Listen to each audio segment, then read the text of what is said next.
In front of me right now, we've got two of the fastest smartphones on the planet. So we're going to start with the extreme one, and then we're going to get to the extra extreme one. Yeah.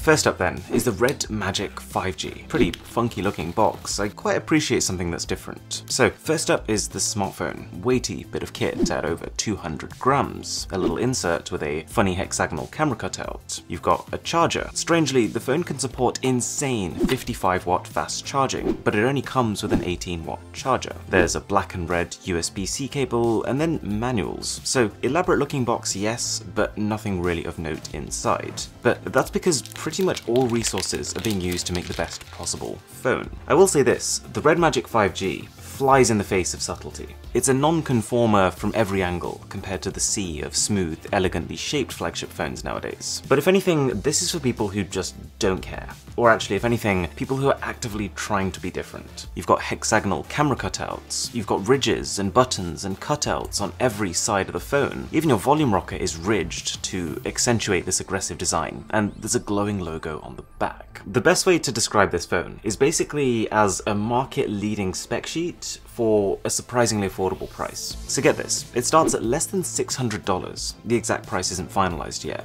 but for that, you get a 6.55-inch AMOLED display with a world-leading 144Hz refresh rate, a top-level Snapdragon 865 chipset, up to 16 gigs of LPDDR5 RAM, and 256 gigs of the fastest UFS 3.0 storage. There's a 4,500 mAh battery, the phone has 5G, and its camera can record 8K video. So that's pretty cool. On paper, this basically looks like goodbye Samsung. It's offering equivalent if not better specs for quite literally half the price. I kinda wish I was spec'd that well. And there's actually more cool stuff that isn't immediately obvious from the spec sheet. A cracking set of stereo speakers, one on the front and one on the bottom. You've got a headphone jack, which is a rarity these days. And get this, a liquid cooling system assisted by a physical fan inside the phone. So these sort of grills you see on the side, they're actually exhausts so that cold air can enter and hot air can leave. So would I swap my $1,400 Galaxy S20 Ultra phone to use it? Well, if my primary objective with my phone was gaming, then yeah,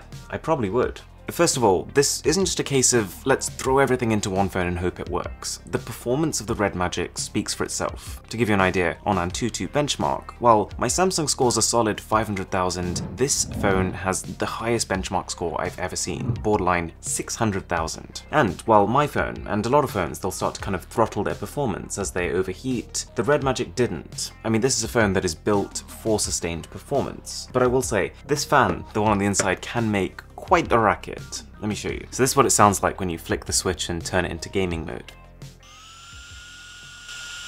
It's tough to describe though, just how fast this feels thanks to that display. Swiping through home screens, it feels like slicing warm butter. I don't really know how that makes sense, but it's an embodiment of how it feels. So anyways, I thought I've got quite possibly the most powerful smartphone on the planet in my hands. It's built for gaming, so let's play a game. And I've been told for a while to try one called Honkai Impact. So I sat myself down and spent 2 solid hours just playing and observing. And a few thoughts. Firstly, I can see why the recommendations were pouring in. This literally felt like I was playing an animated film. It was beautiful and played insanely smooth in a way that I've got no chance of showing on camera. And coming from a phone like the Galaxy S20 Ultra, my initial thought was that because this screen doesn't spill around the sides and you've got a border, that it would bother me. But to be honest, after 2 minutes of playing, you kind of stop noticing it. And of course, because this is an extreme gamer phone, there's more. The phone has capacitive shoulder buttons. I didn't really find myself needing them here, but what I did play around with was this menu, and it's just ludicrous the extent to which you get to adjust things. I didn't think people took mobile gaming this seriously. Things like different color profiles to better highlight enemies in certain games, and different sound profiles, some that'll bring out the background music, and other ones that can draw your attention to enemy footsteps so you can locate them. Not to mention, you can even individually tune your CPU and GPU performance. Like I said, it's just bizarre. So,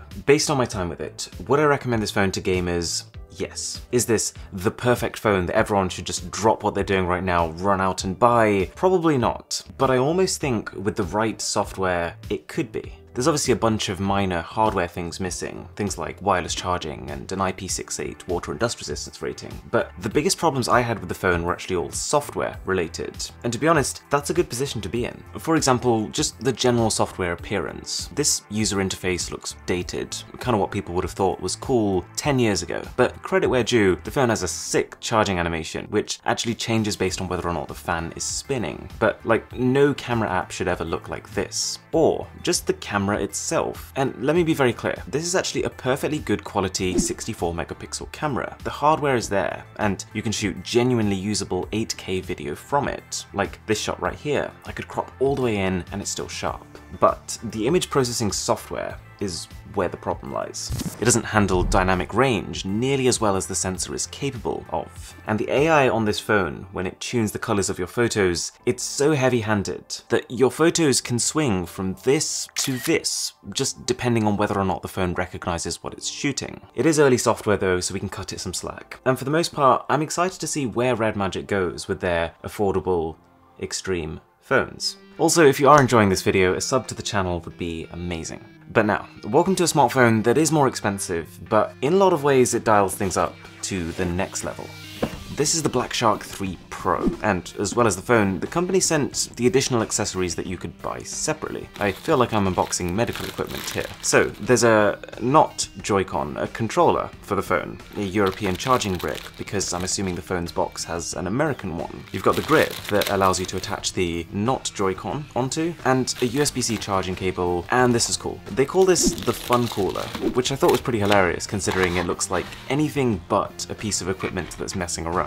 You'd be cooling a nuclear reactor with this. Okay, so that phone. It's a nice box, treading that line between class and glam. Inside you got your standard insert, but each part of this package feels like it's really had some love put into it. And it contains some manuals and a case that I gotta say I wasn't expecting. Not sure about this one, to be honest. There's the smartphone, an American power brick, and another charging cable. My very first impression was actually a moment of contemplation, because never in my life have I held a bigger smartphone. In terms of the way it looks, I think the company's last BlackShark 2 Pro phone was actually a pretty damn cool device. This one I'm not as convinced by, but there is a lot of cool stuff going on here. The symmetry and the fact that the camera protrusion is small means that actually this is a really comfortable phone to hold when you're gaming. You get these matte rails on the sides and a vinyl texture in the middle, which I'm assuming are all there to give you more grip. I have no idea though what kind of hands you'd need to reach this power button. Just look at it. So you're probably wondering, just how big is this phone? Well, you're looking at a 7.1-inch Quad HD Plus 90Hz AMOLED display with a 270Hz touch response. And bear in mind, not tiny bezels either, so it feels even bigger than it sounds. It's like an XL model of the already enormous Galaxy S20 Ultra. The phone's powered by the Snapdragon 865 chip, and 12 gigs of RAM and 512 gigs of UFS 3.0 storage, 5000 mAh battery, 65-watt charging. This isn't supercharge anymore, this is hypercharge. I just love these smartphone marketing terms. There's dual front-facing stereo speakers, a headphone jack, again, we're on a roll here, and one of the most surprising features, physical shoulder buttons. You play a game, they apparate into view, and then the second you leave, they disappear. They even automatically retract if you drop your phone, so yeah, it works. It's so cool. Plus, I think they've pulled off the whole gaming look well. It's still clear you're holding a gamer phone, but the software doesn't feel in your face and obnoxious. And even though this isn't a 144Hz display, it still feels so fast. Like, you get this subtle reassurance that nothing could ever challenge it. And one thing I noticed pretty early on was how much I liked this display. Like, having a 7.1-inch screen comes with its own set of very real compromises, but this almost made me want to try and look past them. It's got a certain level of clarity, and when you're watching videos, even if they were filmed at 25 frames per second, it can upgrade them to 90. So I can sit here watching back my own videos that were filmed at 24, and they'll actually look better than when I recorded them. But okay, gaming phone, let's game. And actually, while we're at it, we've got this frankly nuts looking cooler, so let's stick it on and see how that works. The game of choice was Call of Duty Mobile, so I clicked this switch to enter the dedicated gaming space. I turned on ludicrous mode, which maximizes the chipset, puts the display at its max touch sampling rate, and prioritizes your network speed in-game. And off we went. These shoulder buttons surprise me. I've tested a lot of smartphone gadgets that try to emulate this functionality, and at best they're a more comfortable way to do what your phone can already do, but these actually made me better. Admittedly, when it comes to Call of Duty Mobile, that's like polishing a turd, but hey, I felt more precise and more in control. The only thing I would say is that after prolonged periods, it doesn't matter if you have triggers or a nice grippy back. This is never going to be as comfortable as holding, say, a dedicated Xbox One controller. So after a bit, I did have to put it down, take a breather, and then come back. But still, the graphics, the frame rate, the controls are all the best I've ever had on an Android phone. Also, in case it wasn't clear,